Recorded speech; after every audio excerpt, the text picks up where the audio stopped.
स्वावलंबी हो रहा प्रदेश का युवा, सशक्त हो रहा उत्तराखंड।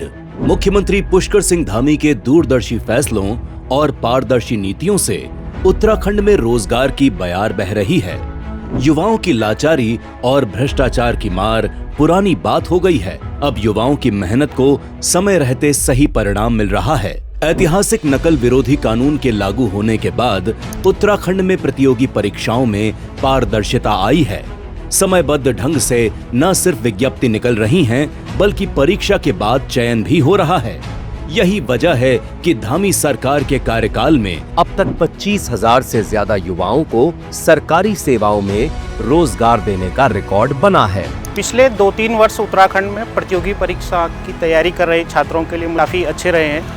उसका महत्वपूर्ण कारण ये है कि एक तो निरंतर रूप से परीक्षाएं आयोजित हो रही है, समयबद्ध रूप में परीक्षाओं के परिणाम भी आ रहे हैं, और परीक्षाओं में सबसे महत्वपूर्ण विषय रहता है पारदर्शिता और शुचिता का, वो इंश्योर हुआ है।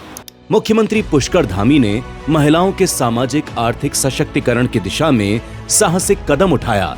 सरकारी नौकरियों में महिलाओं के लिए 30% क्षैतिज आरक्षण के प्रावधान से प्रदेश की महिलाओं को रोजगार में समान अवसर मिल रहे हैं। हमारी सरकार की कई सारी पहल में से एक जो क्रांतिकारी पहल रही है वो है 30% महिला आरक्षण बिल, जिसके माध्यम से न कि सिर्फ उत्तराखंड की महिलाओं को रोजगार में एक नए अवसर, बल्कि उनकी जो भागीदारी है उसको भी हमने बढ़ते हुए रूप में देखा है। इसके लिए हम हमेशा ही उत्तराखंड सरकार के आभारी रहेंगे। कुशल युवाओं को रोजगार देने के लिए राज्य सरकार लगातार रोजगार मेले आयोजित कर रही है। इन सभी प्रयासों से सरकारी सिस्टम पर युवाओं का भरोसा मजबूत हुआ है। उम्मीदों को पंख लगा रही उत्तराखंड सरकार, युवाओं को मिल रहा रोजगार।